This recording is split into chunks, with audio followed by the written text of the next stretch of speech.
Habari leo magazetini. Today in media. Aujourd'hui dans les médias.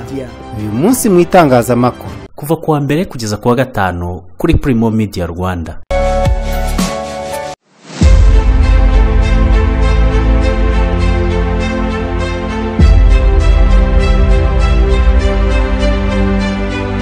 Nonge kubasuhuza ndabifuriza kugira ibihe byiza nshuti bakunze wa Primo Media Rwanda. Mbaye ikaze muri gahunda y'umunsi mu itangazamakuru ya none tariki ya 14 z'ukwa 12 kwa 2025. Imirenge Sako n'ibindi bigo by'imari iciriritse bigiye kugira aba agent bahuriyeho. Nayo Huye abaturage barinubira igihombo bakomeje guterwa n'ibura ry'umuriro rya hato na hato. Uburundi bwarunze ingabo ku mupaka busangiye n'u Rwanda. Naho umudepite wa Kongo yateguje ko mu minsi 18 iri imbere Wazalendo zizaba zinjiye mu Rwanda. Mu gihugu cya Australia ho abantu 12 biciwe mu gitero cyagabwe ku bari bitabiriye umunsi w'abayahudi. Muri aya makuru turaza kubabwira ibihugu 10 bya Afrika bifite imyenda myinshi kurusha ibindi kuri uyu mugabane. Banyamagaraje bakanishi namwe banyarwanda mufite imodoka zitamenyerewe ku isoko ryo mu Rwanda zigakunda kubura amapiyese yo gusimbura yangiritse, mujya mwumva bavuga ko imodoka iyi ni itabonerwa piyese zisimbura izishaje cyangwa se zangiritse mu gihe mwagize ibyago byo gukora impanuka. Nibyo koko ku isoko ryo mu Rwanda izo piyese nizikunze kuhaboneka, niyo zibonetse uzumva bakubwira ngo izakugeraho mu minsi 30. Nyamara inkuru nziza ni uko ubu bitakiri ngombwa gutegereza iyo minsi yose. Oya, Swatase niyo gisubizo kuri iki kibazo. Swatase igutumiriza kandi kanakuzanira spare parts za original wari waraburiye ku isoko ryo mu Rwanda mu gihe kiri hagati y'iminsi 2 n'icumi gusa. Bifata gusa iminota itarenga 5 kugira ngo umenye igihe PS wari warabuzibonekera n'iminsi bizafata kugira ngo ibikugezeho kandi ku giciro gito cyane. Mu byo Swatase kuzanira harimo amatara y'imbere n'ay'inyuma, pare-choque, retroviseur, inzugi n'ibindi bikoresho bikunda kwangirika nka systeme ya ABS, battery za systeme ya hybride, injecteur n'ibindi bikoresho tutarondoye. Izi PS zitumizwa mu Burayi, muri Amerika, muri Asia, i Dubai, Korea, mu Buyapani, muri Taiwan no mu Bushinwa. Tugana dukorera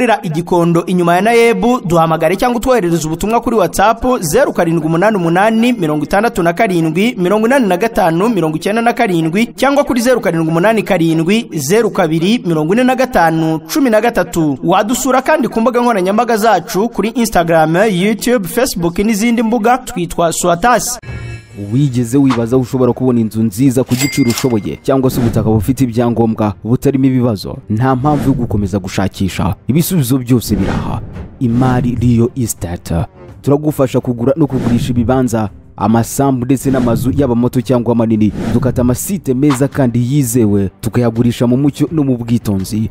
Ufite amafaranga make ntugire ubwoba, turagushakira inzu cyangwa ubutaka bujyanye n'ubushobozi bwawe. Ufite ubutaka buto cyangwa bunini, turagufasha gukora inyigo y'inzu wakubakaho bijyanye n'ubushobozi bwawe. Dufite ubunararibonye mu gutanga ubujyanama ku butaka wagura buzira ingaru, mu kwirinda amakimbirane bushingiyeho, mu bunyamwuga buzira amakemwa. Nitwe ducunga amazu yawe mu buryo bwizewe. Duhamagare kuri 0783 57 86 72 cyangwa utugane ku mbuga nkoranyambaga zacu nka YouTube na Instagram. Hose twitwa Imari Real Estate. Imari Real Estate, twubaka icyizere, inzozi zikaba impamo. Ikaze muri amakuru arambuye duhere kuri ivuga ko u Rwanda rwatunguwe n'amahanga avuga ruko M23 yirwanyeho. Minisitiri w'Abanyamahanga n'Ubutwererane n'u Rwanda Ambassadeur Olivier Nduhungirehe yagaragaje ko u Rwanda rutungurwa no kubona umuryango mpuzamahanga nubwo wari wamenyeshejwe ibiri kuba muri Repubulika Demokarasi ya Kongo watangiye kumvikana gusa ruko ihuriro rya AFC M23 rifashe icyemezo cyo kwirwanaho. Ibi yabigarutse ubwo yaganiraga n'abadiplomate bahagarariye ibihugu byabo mu Rwanda. Yagaragaje ko bitangaje kubona amajwi y'imiryango mpuzamahanga azamuka ruko AFC M23 yafashe icyemezo cyo kwirwanaho kandi n'u Rwanda rugashinjwa kubigiramo uruhare. Minisitiri Nduhungirehe yagize ati u Rwanda rutungurwa no kubona ko nubwo umuryango mpuzamahanga wari waramenyeshejwe neza kandi ufite n'uburyo nyabwo bwo gukurikirana ibyabaye, amajwi yatangiye kumvikana ari uko AFC M23 ifashe icyemezo cyo kwirwanaho. Igitangaje kurushaho nuko uyu munsi itsinda mpuzamahanga ry'akarere k'ibiyaga bigari ryasohoye itangazo rishinja AFC M23 n'u Rwanda ridashyizemo na hamwe ingingo n'imwe ivuga ku bitero by'indege nto za Kongo n'ibikorwa bya gisirikare byakozwe n'ingabo zayo. Yakomeje agaragaza ko kuva amasezerano n'amahoro yashyirwaho umukono mu kwezi kwa gatandatu, ibintu muri Kongo byakomeje kurangwa no kongera ibikorwa bya gisirikare, imvugo z'urwango no gutoteza abanyekongo batutsi.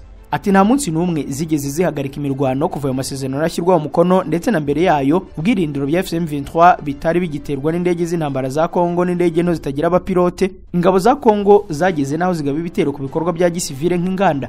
Ibi ntibishobora gufatwa nk'impanuka kuko izo ndege zitera zihora zigaba ibitero hashingiwe ku makuru yaho zigomba kwibasira. Nkuko mubizi ibi ni ukurenga ku masezerano yo guhagarika imirwano yemerewe i Washington ni Rwanda. Ikirenzeho kandi giteye impungenge n'ibisasu bigabwa ku baturage buri munsi, cyane cyane mu midugudu y'abanyamurenge yo muri Kivu y'Amajyepfo. Minisitiri w'Ububanyi n'Amahanga avuze ko kwinjira muri Kongo kw'ingabo z'u Burundi kuri ubu zigera ku 20,000 byabaye ikintu gikomeza guteza umutekano muke no gukomeza ikibazo. Yerekanye ko u Rwanda ruhangayikishijwe n'amakuru y'ifatwa ry'abantu bazira ko ari abatutsi, iyicwa ryibasira ubwoko bumwe, ibitero by'intwaro ziremereye kuri Minembwe, kubuza abasivile kugera kuri serivisi z'ibanze nk'amasoko agamijwe kubicisha inzara bikozwe n'ingabo z'u Burundi n'ibindi. Yongeye kwibutsa ko Kongo yatangaje ku mugaragaro ko itazubahiriza agahenge ko ahubwo izakomeza imirwano igamije kwisubiza ibice bigenzurwa na M23 n'ubwo inzira y'amahoro ikomeje. Yashimangiye kandi ko nta munsi n'umwe u Rwanda rutagaragaje impungenge zarwo mu biganiro by'ubuhuza, haba ku banyamabanga ba leta, intumwa zidasanzwe z'ibyo bihugu mu karere k'ibiyaga bigari ndetse n'abambasaderi babyo. Minisitiri Nduhungire yongeye kwibutsa ko mu kwezi kwa 11 impande zombi zemeranyije guhagarika ibitero byo mu kirere, u Rwanda narwo rwemera gukuraho zimwe mu ngamba z'ubwirinzi, ariko aya masezerano akomeza kurengwaho nkana n'uruhande rwa Kongo. Ibihugu bitandukanye n'imiryango mpuzamahanga byongeye kuvuga ku bitero bya M23 nyuma yo kwigarura umujyi wa Uvira, igahagarika ibikorwa by'ubugizi bwa nabi n'ubwicanyi bwakorerwaga abanyekongo bakorerwaga ihohoterwa rikabije n'ingabo za leta, Wazalendo, FDLR n'ingabo z'u Burundi. Imirenge sako n'ibindi bigo by'imari iciriritse bigiye kugira aba agenti bahuriyeho. Ubuyobozi bw'ishyirahamwe rihuza ibigo by'imari iciriritse mu Rwanda bwatangaje ko ibyo bigo byose ubareyemo n'imirenge sako bigiye gushyiraho uburyo bwo gukoresha aba agenti bihuriyeho ku buryo umwe azajya abasha guha abakiriya serivisi za buri kigo muri ibyo. Ubusanzwe bimwe mu bigo by'imari iciriritse mu Rwanda byimakaje ikoranabuhanga byari bifite ababihagarariye bazwi nk'aba agenti batanga zimwe muri serivisi zabyo bidasabye kujya ku mashami. Abo ba agenti rero nibo bagiye guhuzwa ku buryo buri umwe azajya abasha guha serivisi umukiriya wa buri kigo cy'imari iciriritse mu buryo bushya bwiswe zose. Umuyobozi mukuru w'ishyirahamwe rihuza ibigo by'imari iciriritse mu Rwanda Amiri Kwikiriza Jackson yasobanuye ko gukora muri ubwo buryo bizarushaho kwegereza abaturage serivisi z'imari. Ati uburyo buhuriweho bw'aba agenti b'ibigo by'imari iciriritse ni urubuga ruzahuriza hamwe ibigo by'imari iciriritse byose n'imirenge sako. Hazaba hari aba agenti hirya no hino mu gihugu bashobora guha serivisi buri mukiriya. Kwikiriza yongeye ko ubwo buryo bushya buzaba bwamaze gushyirwaho bitarenze mu kwezi kwa gatandatu kwa 2026. Aba ba agenti bazajya batanga serivisi nko kubitsa, kubikuza, gufungura konti, kwishyura, kohereza amafaranga ndetse n'izindi. Ibyo ngo bizafasha abakiriya b'ibyo bigo by'imari kubona serivisi z'ibigo by'imari hafi, kuko ubusanzwe mu gace runaka by'umwihariko mu cyaro hashoboraga kuba hari ikigo kimwe bigatuma bakorana n'ibindi bigo bajya gushakira ahandi. Uburyo bwa zose ntacyo buzahindura ku mikorere isanzwe ya buri kigo cy'imari iciriritse, kuko imikoranire yacyo n'umu agenti izajya iba yihariye. Igishya gusa ngo kikazaba ko azajya abasha gukorana n'ibyo bigo byose. Kwegereza abaturage serivisi z'imari muri rusange biri gukorwamo amavugurura atandukanye agamije kunoza imikorere no kugera ku bantu benshi. Nk'ubu imirenge sako yose yo mu turere 24 imaze guhurizwa ku rwego rw'akarere, kandi bitarenze ukwezi kwa kabiri k'umwaka utaha yose izaba yamaze guhuzwa. Minisiteri y'Imari n'Igenamigambi igaragaza ko guhuza imirenge sako ku rwego rw'uturere no kuyihuza muri banki imwe ku rwego rw'igihugu bizafasha kongera umutungo no kunoza serivisi izi sako ziha abakiriya.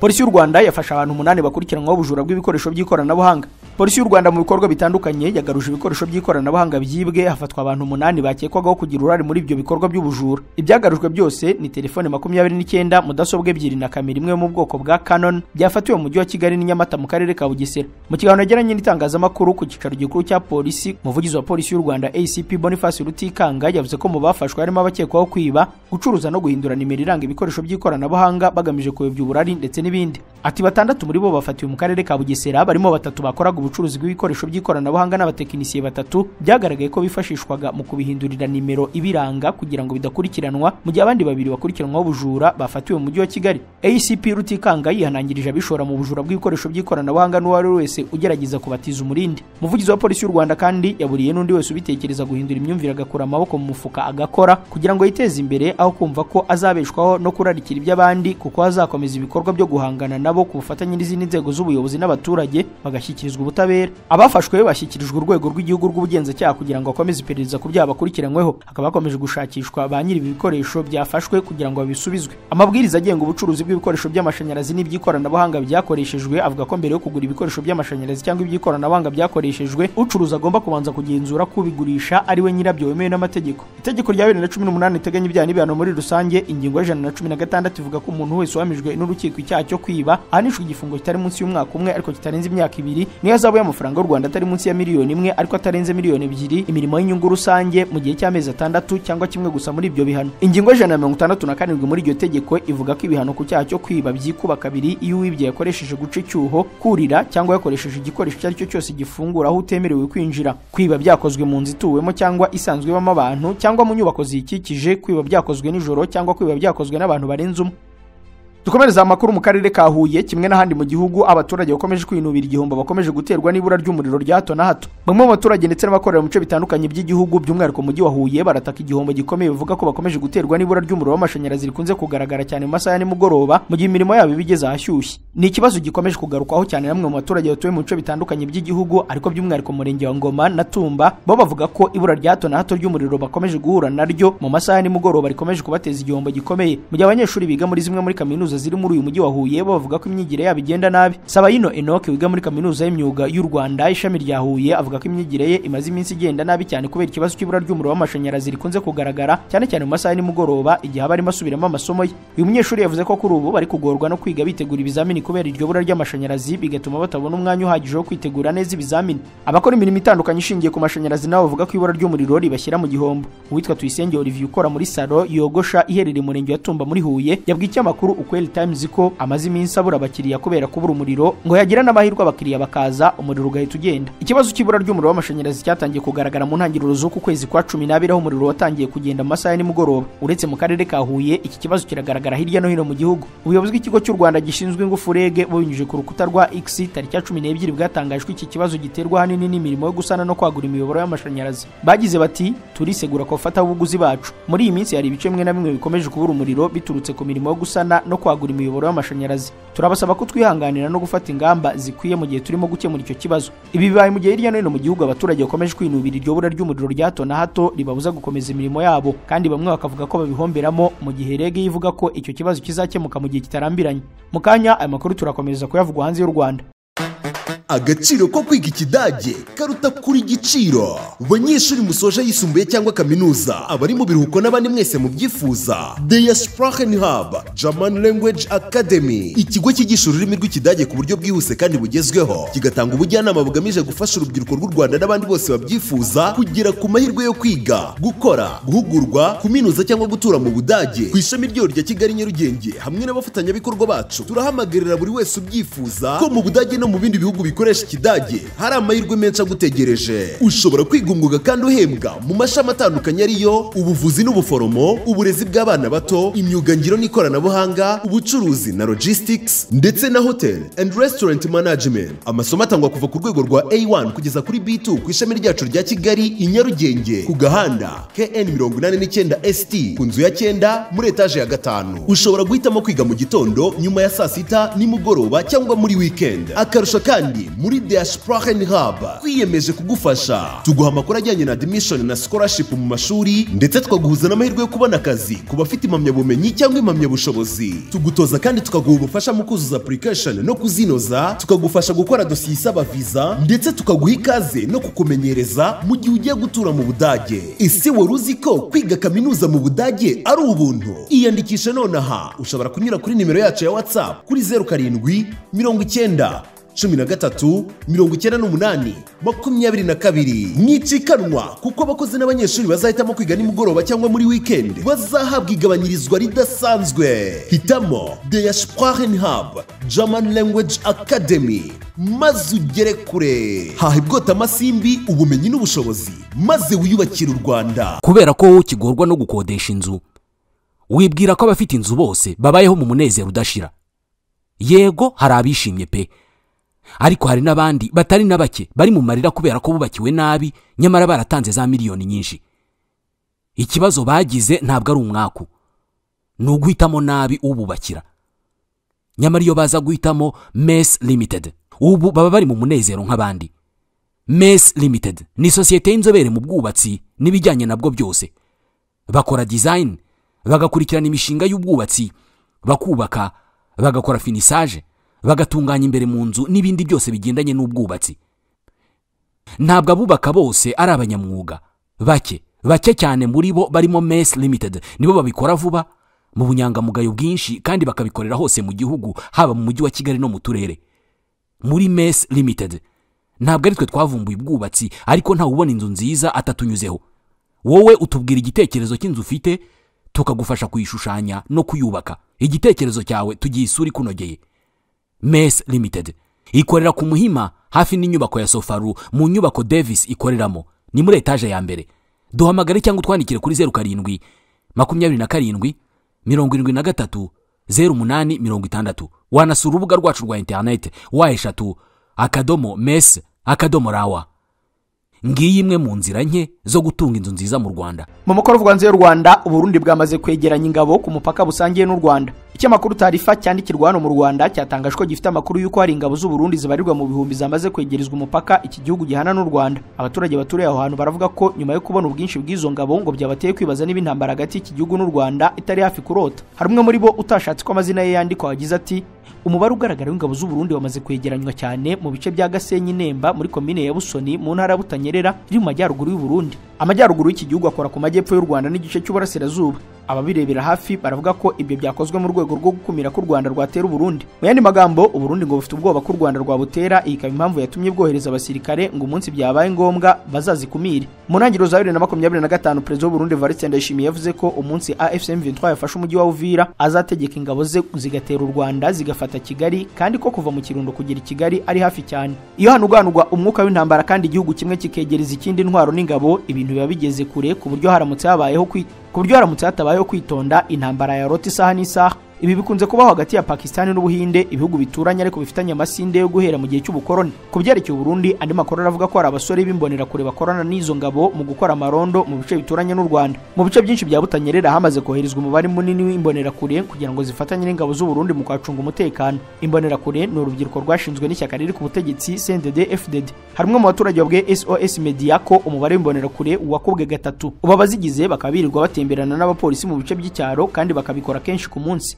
Ingabo nyinshi ziri muri kiriya gice ngo nizo muri batayo ya 411 ikorera hitwa Mutwenzi. Umugore utuye ahitwa Gasenyi aravuga ko barara bambaye bikwije biteguye ko hagize igikubita bahita bayabangira ingata. Undi wo muri Nemba avuga ko uko bigaragara ikibura ari imbarutso gusa ubundi intambara ikarota. Naho mugenzi wo muri Munzenze akemeza ko abaturage basabwe kuba bari mu ngo zabo bitarenze 2 z'ijoro. Nyuma y'uko mu 2015 hari abasirikare bakuru mu ngabo z'u Burundi bagerageje gukora kudeta igapfuba, bamwe bagahungira mu Rwanda, ubutegetsi bw'u Burundi busaba Kigali kubohereza, by'umwihariko waroyoboye icyo gikorwa yitwa niyo mbare, ikintu u Rwanda ruvuga ko rutakora kuko bitemewe n'amategeko mpuzamahanga arengera impunzi. Kigali ivuga ko itakora ikintu kinyuranyije n'amategeko mpuzamahanga yasinye arengera impunzi. U Burundi buvuga ko kuba abo bantu barimo na niyo mbare bari mu Rwanda ari ikintu gikomeye gituma umubano w'ibihugu byombi uba mubi, ndetse Perezida Ndayishimiye avuga ko umunsi basubijwe mu Burundi umupaka bwafunze uzahita ufungurwa kandi umubano ugasubira mu buryo. Hagati aho kandi Ambasaderi w'u Burundi mu muryango w'abibumbye Zefirine Imaniratanga yabwiye akanama kawo gashinzwe amahoro ku isi ko u Rwanda nirukomeza gushotora u Burundi bazarwana nta kabuza. Ati niba ibitero biva mu Rwanda bigwa ku butaka bwacu bidahagaze ntituzakomeza kurera amaboko, dufite uburenganzira bwuzuye bwo kwirwanaho. Ambasaderi Martin Ngoga uhagarara u Rwanda muri uyu muryango we yavuze ko nta bushotoranye u Rwanda rukorera u Burundi ndetse ko nta n'intambara rushaka kubushozaho. Tshisekedi aravuga ko abanyekongo ari bo ba mbere basenya igihugu cyabo. Perezida Tshisekedi yamaganye yivuye inyuma ruswa ndetse no kudakunda igihugu muri Repubulika ya Demokarasi ya Kongo, yemeza ko abaturage b'iki gihugu bwabo ari bo ba mbere basenya igihugu cyabo. Aganira n'urubyiruko Kinshasa, umukuru w'igihugu cya Kongo yagarutse ku kuntu umurwa mukuru usa nabi. Ati ni twebwe ubwacu mbere na mbere abanyekongo, bisaba gusa kugenda mu mihanda ya Kinshasa kugira ngo mve uburyo tutita ku nyungu rusange. Perezida Tshisekedi yahise akomoza kuri ruswa nk'uko Actualité yabyanditse, aho yavuze ko ari kanseri iri mu nzego zose z'ubuzima bw'igihugu. Ati iyo unyereza amafaranga agenewe uburezi uba wisheje hazaza h'iki gihugu, iyo ukoresheje amafaranga agenewe ubuvuzi uba ushyira mu kaga abantu bose. Mu gukemura ibibazo by'umutekano, Felix Tshisekedi ngo yatanze isuzuma ryimbitse ku bijyanye n'ingabo z'igihugu nyuma y'uko afashe ubutegetsi. Ati nasanze igisirikare, mwihangane n'imvugo nkoresha, ari cy'abasabirizi. Yavuze ko yasanze abasirikare boherezwa ku rugamba nta biryo, umushahara, nta masasu, nta no kwitabwaho. Yashimangiye ko kuzamura imibereho y'igisirikare ari byo byashyizwe imbere bikazabafasha kwitanga gusa no kurengera igihugu. Aya magambo ayavuze mu gihe guverinoma ya Kongo yatangaje ko yakubye kabiri umushahara w'abasirikare n'abapolisi guhera mu kwezi kwa gatatu uyu mwaka. Hakurikijwe imibare yaturutse muri banki nkuru ya Kongo yasohotse mu kwezi kwa kabiri, umushahara w'ingabo za Kongo wageze kuri miliyoni 400 z'amadolari mu mpera za 2024. Hamwe n'iki cyemezo, umushahara ushobora kugera kuri miliyoni 800 z'amadolari mu mpera z'uyu mwaka. Guverinoma ya Kongo kandi irateganya kugenera 30% by'ingengo y'imari y'igihugu, gisirikare n'izindi nzego z'umutekano, urwego rutigeze rubaho nk'uko umushinga w'ingengo y'imari watanzwe mu kwa 11 na Minisitiri w'Intebe Judith Suminwa ubigaragaza. Ibi biravugwa mu gihe hagaragaye ibibazo byo kunyereza umutungo mu nzego z'umutekano, by'umwihariko muri FARDC. Mu 2021 byibuze abasirikare bakuru 8 n'umupolisi mukuru umwe batawe muri yombi bazira kunyereza amafaranga yaragenewe ibikorwa bya gisirikare muri Ituri. Mu kwa kabiri k'umwaka ushize abasirikare babiri nabo bakatiwe igifungo cy'imyaka 3 kubera kunyereza umutungo no kutumvira. Tukira muri Repubulika ya Demokarasi ya Kongo, umudepite yateguje ko mu minsi 18 iri imbere Wazalendo zizaba zinjiye mu Rwanda. Depite Willy Mishiki uri mu bahawe kuyobora abarwanyi b'inyeshyamba za Wazalendo yatangaje ko mu minsi 18 iri imbere izo nyeshyamba zigomba kuba zisubije umujyi wa Uvira, hanyuma intambara ibera muri Repubulika ya Demokarasi ya Kongo ikerekezwa mu Rwanda. Uyu mudepite uhagarariye teritwari ya Walikare akabarizwa mu ihuriro Union Sacrée pour la Nation riyoboye Repubulika ya Demokarasi ya Kongo yatangaje iby'uwo mugambi mu mashusho ye yakwirakwiye ku mbuga nkoranyambaga. Yumvikanye agira ati uyu munsi turi imitwe 250. Ibaze buri mutwe utanze abagabo 50 bari seriye, murumva twabatungana dute? Operasiyo y'uyu munsi ni ukwerekeza intambara yo muri Kongo mu Rwanda. Iyo niyo misiyo ya mbere. Uyu munsi twavuga ko mu minsi 18 iri imbere tugomba kwisubiza Uvira, hanyuma tugasubiza intambara iyo yaturutse. Depite Mishiki yavuze ko uwari umukoro w'abanyekongo ndetse ko badakeneye ubufasha bw'uwari we wese yaba abanyamerika cyangwa abashinwa. Yungamo ati gahunda yacu ni itarogowa, tuzaba turi mu Rwanda mu gihe kitageze ku byumweru bitatu. Uyu mugabo yavuze ko nibagera mu Rwanda abanyarwanda bari muri Uvira, Lubero, Masisi na Goma nta yandi mahitamo bazagira usibye gutahuka iwabo. Uyu kandi yasabye President Tshisekedi akaba n'umugabo w'ikirenga wa Wazalendo kubaherekeza mu rugendo bateganya gutangira. Muri Uvira ubuzima ngo bwagarutse. Nyuma y'iminsi yaranzwe n'imirwano ikaze, AFC M23 ihanganye n'ihoro ry'ingabo za Repubulika ya Demokarasi ya Kongo mu bice bitandukanye byo mu ntara Kivu y'Amajyepfo kuva Kamanyora kugera mu mujyi wa Uvira. Kuri ubu ibintu byatangiye gusubira mu buryo. Tariki ya 10 z'uku kwezi nibwo M23 yafashe umujyi wa Uvira mu ntara Kivu y'Amajyepfo. Intsinzi yakurikiye ibindi bice bitandukanye byari byabohowe. Hari abaturage bari bahunze ubugizi bwa nabi bw'imitwe ikorana n'ingabo za Kongo irimo na FDLR. M23 yabasabye gutaha ibizeza ko nta kizongera kubahungabanya. Abaturage bamwe bari bahunze, abandi bihishe mu bice bitandukanye bari gusubira mu byabo, ndetse ku nshuro ya mbere kuva umujyi wafatwa abantu bagaragaye basukura ahantu hose mu gikorwa rusange cyo gusukura umujyi cyatekerejweho n'abaturage ubwabo. Kuri benshi ngo ni ikimenyetso cy'igaruka ry'ubuzima busanzwe, abantu bagakora imirimo yabo nk'uko bisanzwe. Abaturage bafite icyizere cy'uko ngo batazongera kugirirwa nabi. Umwe muri bati turabakozi ba leta bakorera ku bitaro bikuru bya Uvira kandi nibwo bwa mbere dusohotse gusukura kuva mu cyumweru gishize. Ntawe duhatiye kubikora, twabyihitiyemo kuko ibintu byatangiye kugenda neza kandi turashaka ko ubuzima bukomeza. Nubwo guverinoma ya Kongo ishinja M23 kwica abaturage muri iyi mirwano yo kubohora ibice bishya byo mu ntara ya Kivu y'Amajyepfo, umuvugizi wa M23 Lawrence Kanyuka yabihakaniye mu kiganiro yagiranye na Al Jazeera. Kanyuka yagaragaje ko abasivile bamwe baguye mu mirwano yari hanganishije uyu mutwe n'indi mitwe yitwaje intwaro yarasaga aho ibonye hose. M23 kuri ubu iri gushimangira ubuyobozi bwayo muri Uvira, umujyi w'ingenzi mu bucuruzi uherereye ku kiyaga cya Tanganyika hafi y'umupaka wa Burundi, cyane ko ari mu birometero hafi 26. Kuri abo baturage baravuga ko bumva bafite icyizere bitewe nuko nta mitwe yitwaje intwaro yahoze ifatanya n'ingabo za leta yahoraga ihohotera abasivile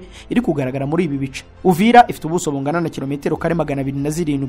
Habarurwa abaturage bagera ku 1726 ukurikije imibare ya 2024. Ifite ubukungu bushingiye ku bucuruzi, ubworozi bw'amafi, ubuhinzi n'ubworozi bw'andi matungo magufi n'amaremare.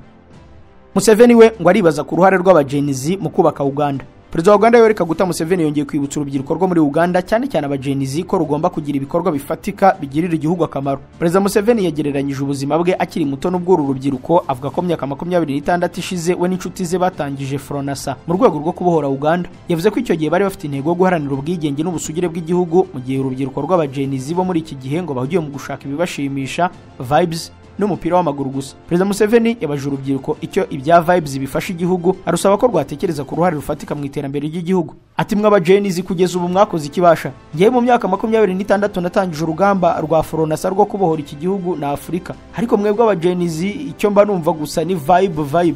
Ese ibyo byishimo byanyu bifasha iki gihugu? Yavuze ko Uganda ifite intego yo kuzamura ubukungu bwayo, bityo ko urubyiruko rugomba kugira uruhare mu bikorwa by'ubuhinzi bwa kijyambere, inganda, ikoranabuhanga n'imitangire ya serivisi. Museveni yabasabye kwigira ku mateka y'abakurambere babo, aho urubyiruko rwari kwisonga mu rugamba rwo kubohora Uganda, abibutsa ko igihugu gikeneye ibikorwa bifatika, ubushake ndetse n'ubwitange.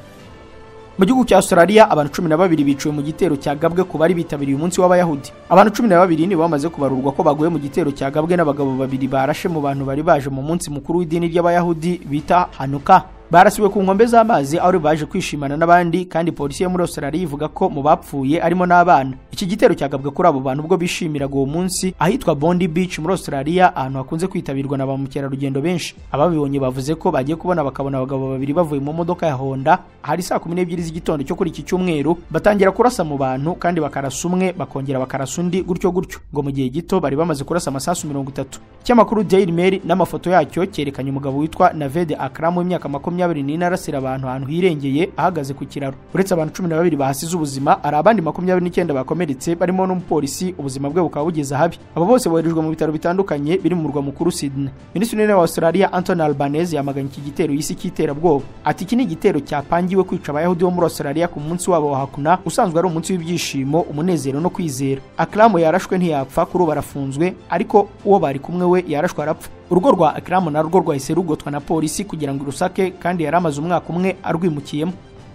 Nabwiye ko ku musozo w'aya makuru tugaruka ku bihugu 10 bya Afurika bifite imyenda myinshi kurusha ibindi ku mugabane.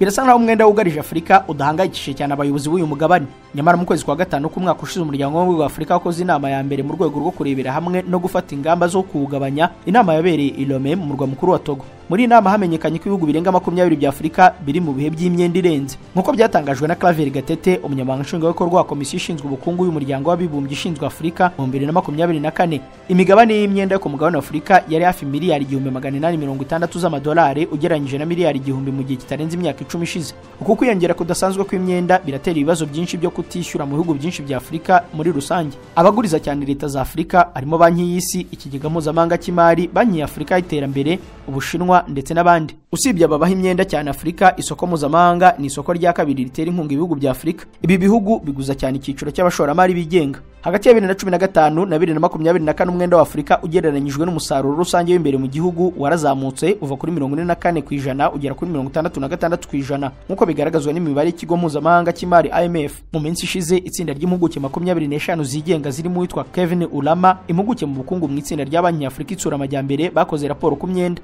Iri tsinda ryayobowe na Presidence ya Afurika y'Epfo mu rwego rwa G20, ryariyobowe n'uwahoze ari Minisitiri w'Imari muri Afurika y'Epfo Trevor Manuel, yasabye guhuza inguzanyo no guhuza ishoramari mu iterambere rya Afurika. Claver Gatete yagize ati ibyo Afurika ihura nabyo ntabwo ari ikibazo cy'imyenda gusa, ni ikibazo cy'iterambere, kubera ko mu bihugu byinshi byo muri Afurika ingengo y'imari igenerwa ubuzima, uburezi n'ibikorwa remezo bibangamiwe n'imyenda. Igihugu cya Sudani kimaze imyaka itari mike mu ntambara hagati y'abanyagihugu, kiza ku isonga mu bihugu bya Afurika bifite imyenda myinshi. Iki gihugu gifite ikibazo cy'imyenda ikabije, imyenda ya leta ikabigera kuri 253% y'umusaruro mbumbe w'igihugu mu 2023, nk'uko imibare ya IMF bigaragaza. Umwenda uri hanze cyane kandi by'umwihariko ufitwe n'abafatanyabikorwa mu bihugu byombi, cyane ibihugu byo mu kigobe n'abanyamuryango ba Paris Club. Igihugu cya Senegal kiza ku mwanya wa kabiri y'ibihugu bifite imyenda myinshi ku mugabane wa Afurika. Raporo yakozwe na banki yo mu Bwongereza Barclays ivuga ko Senegal ifite imigabane ingana na tiriyari 23 n'igice z'amafaranga y'u Rwanda, no kuvuga hafi miliyari 47 n'ibice 2 z'amadolari. Iyi ni imyenda ihwanye n'19% by'umusaruro mbumbe w'igihugu, bigatuma Senegal igihugu cya kabiri mu madeni ku mugabane wa Afurika. Zambia ni igihugu cya gatatu mu bihugu bifite imyenda myinshi. Ikigega mpuzamahanga cy'imari kivuga ko umwenda rusange w'iki gihugu cya Afurika y'Amajyepfo wageze kuri miliyari 21 n'ibice 4 z'amadolari mu mpera za 2024. Nyamara raporo ya IMF yasohotse mu kwezi kwa munani irerekana icyerekezo gishya.